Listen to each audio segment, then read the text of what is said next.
to CC, the Classic Car Show. In this episode, we discover what happens when you put three classic cars together as one car, and it's surprisingly pretty.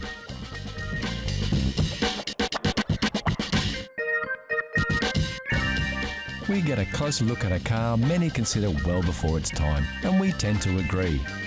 Also on the show, how well do you know your chrome? We get tricky with some classic memory testing. We'll look at a car of today that may well turn out to be a classic of tomorrow. Plus, we do a little treasure hunting and take a look at a barn find for all you restoration fanatics.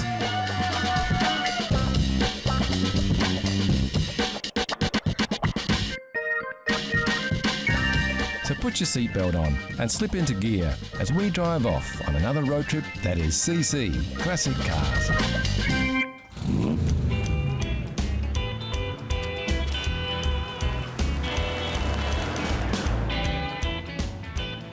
While the car industry in Europe and the USA was booming in the post-war climate, other countries struggled with expensive supply chains versus their own local industries. Of course, most of the development of new styles and technologies was coming out of the USA in the 1950s. Many of these vehicles were too expensive to ship to places like South Africa, Australia, and even South America. The solution? A local extension of the overseas manufacturers were often set up to assemble vehicles using imported parts or a combination of local and imported components. One of these operations was Chrysler in Australia. Chrysler produced many US models down under various monikers. From Dodge to DeSoto, Chrysler Australia competed with the local manufacturer Holden and US rivals Ford and Chevrolet for market share. From the mid to late 50s, it became plain to see that it was still too expensive for Chrysler to produce several different models from the US, so it was decided one single car would serve all. That one single car was the Chrysler Royal, a name revived from the 1930s Plymouth, and using a past Plymouth success story was not far from this car's heritage.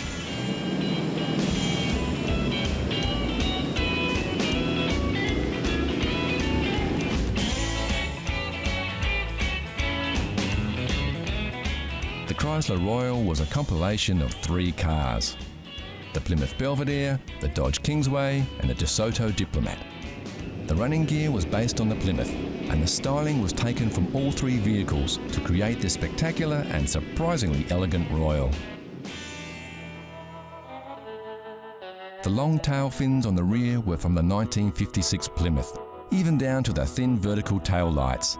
The side trim and lower rear quarter were originally styled from the 56 DeSoto, although this Series 2 model, the AP2, takes its inspiration from the Plymouth Fury. The front end is influenced by all three vehicles. There was quite a lot of fuss associated with the tail fins of the AP2 Royal.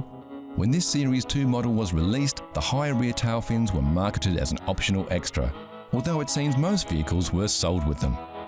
Such a styling cue was unusual to be an option, and some felt it was a cost-cutting exercise by Chrysler to restyle the rear of the car without having to retool the production line. Either way, nowadays the fins are a selling point, and most classic car fans prefer the lines of the AP2, even if they are a bit of an afterthought.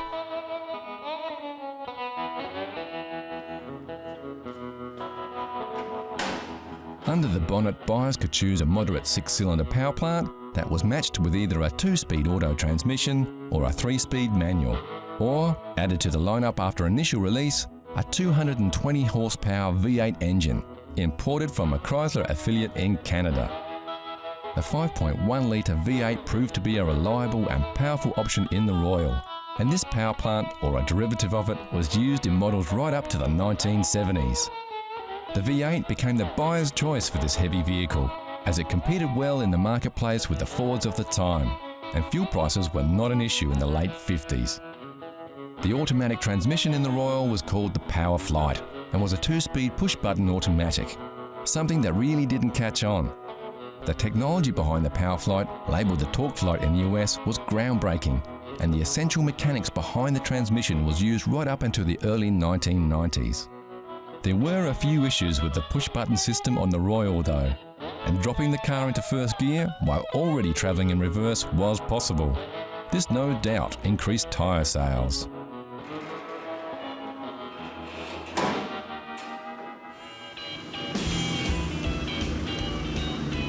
Chrysler Royal was competitively priced at just over £2,000, which was only a couple of pounds more than the Ford Custom Line and the '59 Chevrolet, and boasted some forward-thinking features.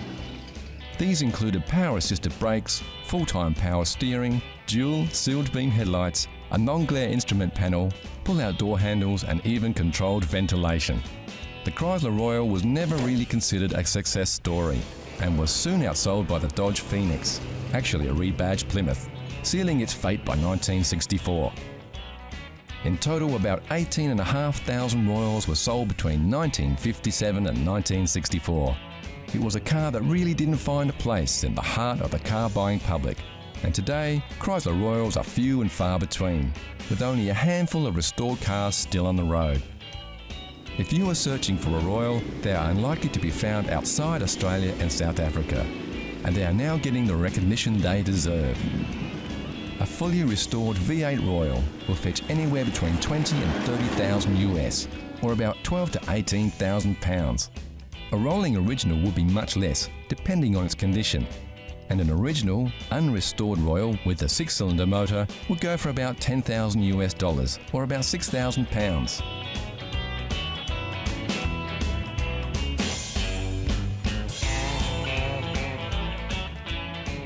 Looking at this beauty though, it's no doubt that time has done wonders for this unique vehicle. Sure, it's not a Plymouth or a DeSoto or a Dodge, and its value hasn't escalated like the '59 Chevy or even a Ford Custom Line, but it is an original, and it's a piece of classic car history.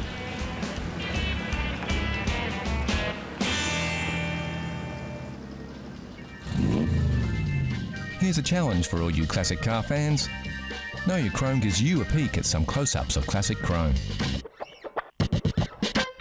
Look at the shapes. Do you recognise the lines? Can you tell which car sports this shiny styling? It's too early for clues, but we can tell you it's a car, it's a classic, and it's very, very cool. Look closely, and we'll give you more hints later in the show. Next on CC, the Classic Car Show. A collection of trash or treasure. A classic of tomorrow and a sleek machine from a time gone by.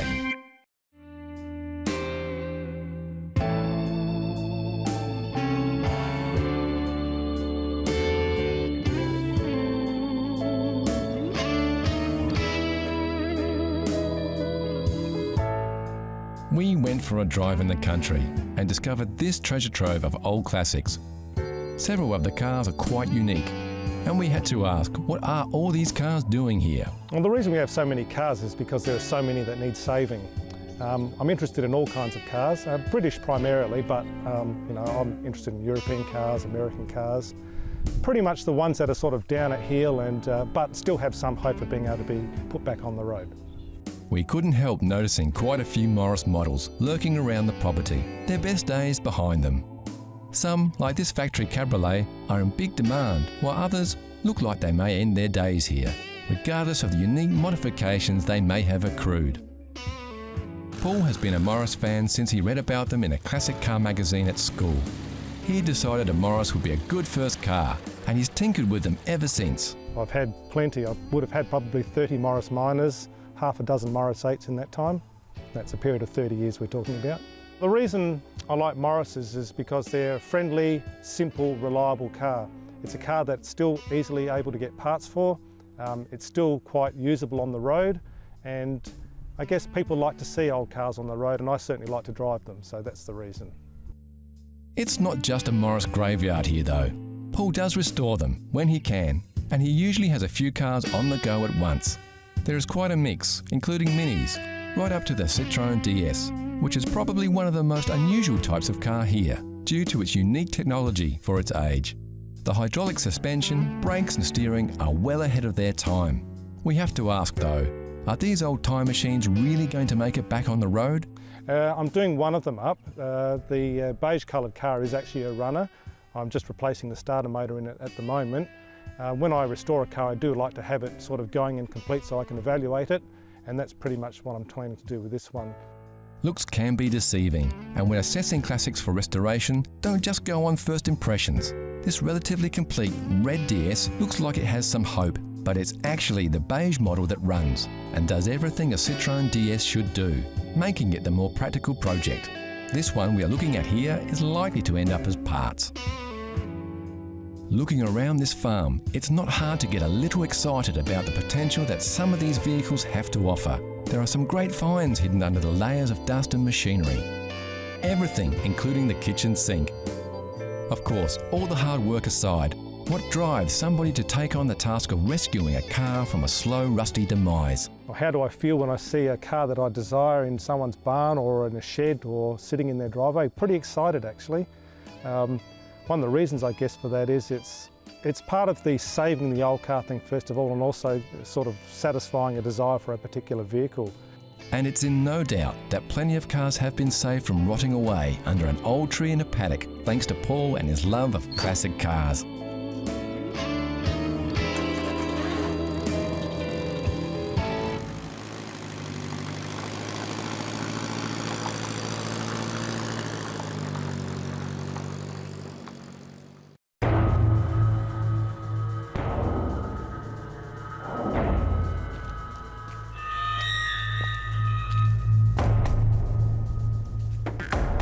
Today's classic of tomorrow is a racy Italian with a ton of classic credibility.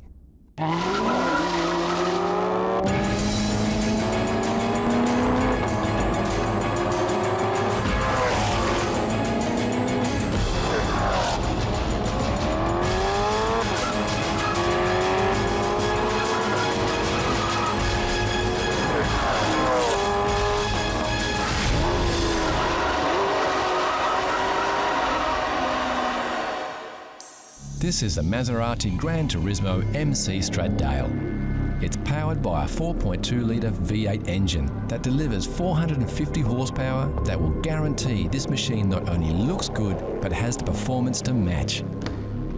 Improvements had been made to the aerodynamics of the car without compromising its distinct styling, and the top speed is said to be over 180 miles per hour or 290 kilometres per hour.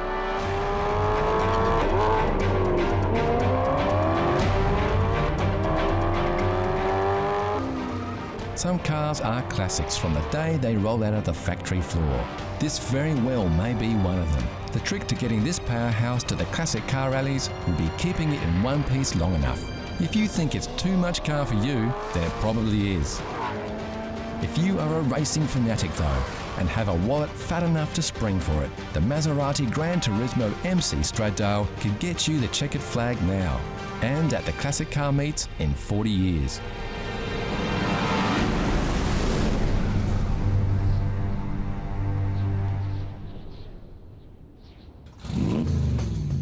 Meet the Morrises.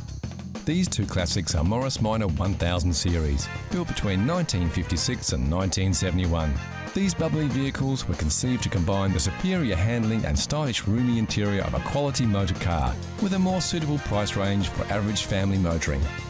Morris Minors are famous for their quirky looks and less than impressive performance. The original Minor MM series was produced between 1943 and 1953. The affordable car design featured a 918cc side-valve straight-4 engine, producing a mere 27.5 horsepower with a top speed of 103 kilometres per hour. Minor Series 2 was introduced in 1952 with an updated Austin-designed 803cc power plant.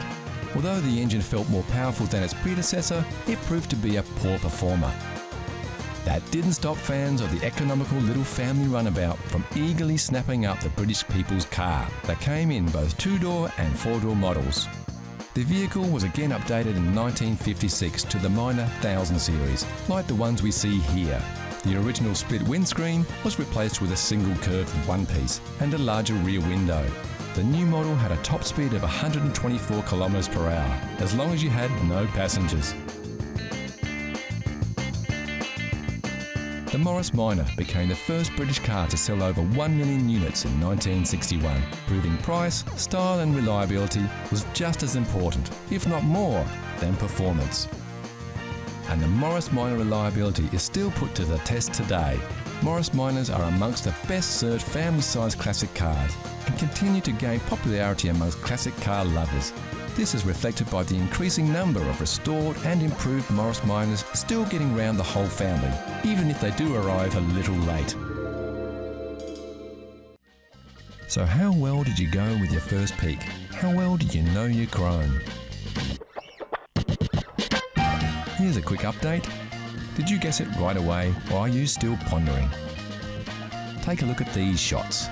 We're showing you a little more of the car here, so you should be able to pick it. The answer is coming soon.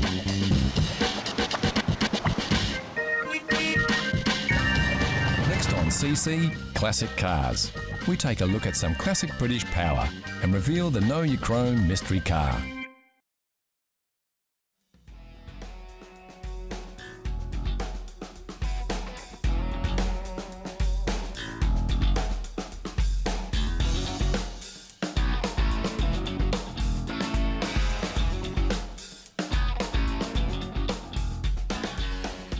Power. Some say it's the ultimate experience. If you see a Jensen Interceptor driver, why don't you ask them?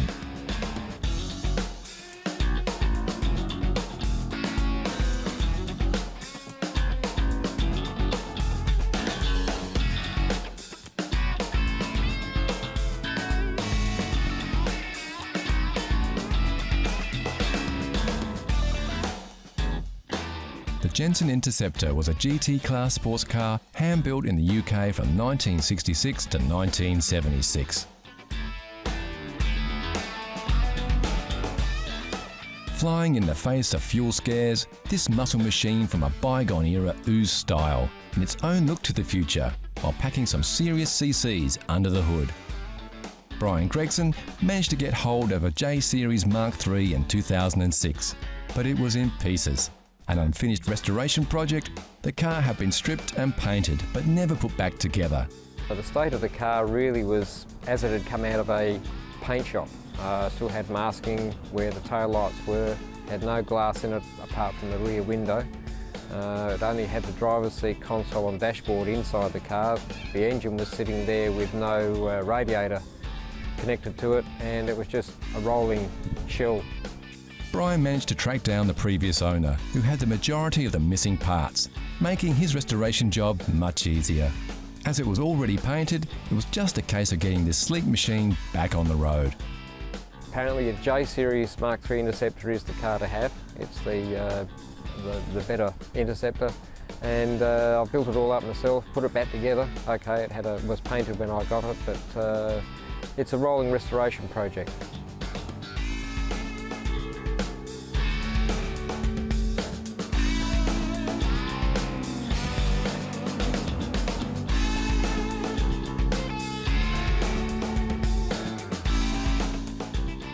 The power plant in this little English rocket is a massive 7.2 litre Chrysler V8 fed by a 4-barrel Carter carburettor. This is the same block sitting under the hood of an Aston Martin DB8. With this much power at your mercy and some snappy 60s styling, the Jensen Interceptor was almost reaching supercar status. The car itself is fantastic to drive. It steers straight down the road. It's very well balanced. The motor is actually sitting behind the front axle, so it just spreads the weight evenly across the front and rear axles, and it steers. You point it around the corner, it goes around the corner. It stops quite well, and it's got ample power. Cruises about 136 miles an hour is the rated top speed, but obviously we don't go that fast. And it just it just cruises nicely. And the best thing is it's got that V8 burble. Absolutely fantastic. The Gentleman's Express. Jensen Motors was a boutique car builder, and only 30 cars rolled off the production line each week. For a while they couldn't keep up with demand, especially from the US, where the car gained quite a following for its raw power but understated look. It was a luxury vehicle designed to cruise in comfort and perform when needed, which it did to a T. More of a UK muscle car than a corner-hugging sports car, the Interceptor does become a bit of a handful when putting the power on through the corners.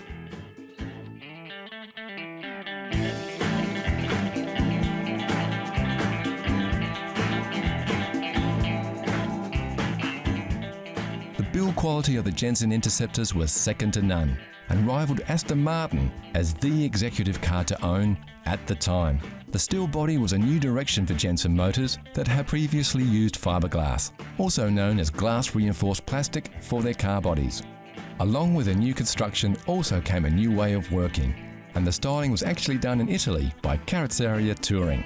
The first bodies were also crafted in Italy by coach builders Vignali, who had worked on cars for Ferrari, Alfa Romeo, Lancia and Fiat. Jensen later built them themselves in the UK.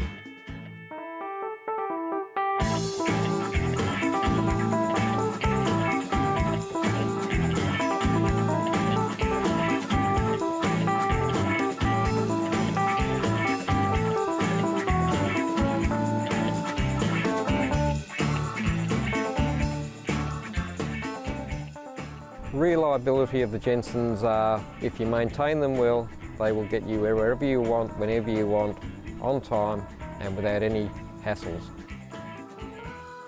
The biggest problems with the Jensens is commonly the electrics. The electrical system in the Interceptors is an English Lucas system that has a nickname amongst classic car fans. They call it the Prince of Darkness. You can be driving along one night and you just go into darkness because the headlights just fail. Their contacts get wet. You tend to have, that's the biggest problem with the cars is electrical systems. Another challenge for fans of the cars in the modern age is finding a vehicle that is rust-free. A considerable number of cars were exported to the US though, which can be better finds if you feel you really have to have one of these powerhouses.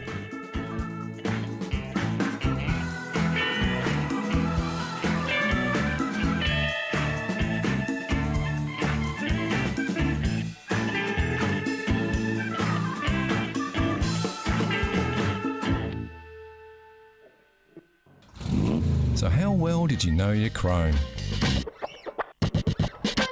If you said it was a Volvo P1800, you'd be right.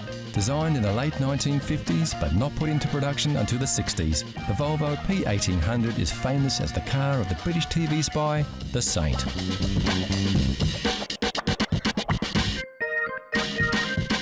And there was more than a TV show to link the car to Britain. The first 6,000 cars were produced by Jensen in the UK.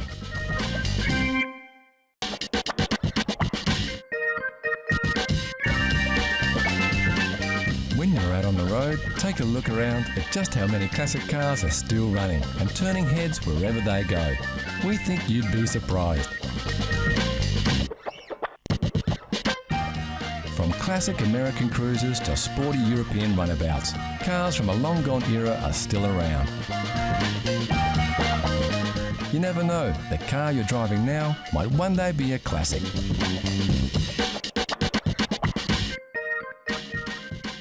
Of course, you don't have to be rich to drive a classic. You just have to love classic cars.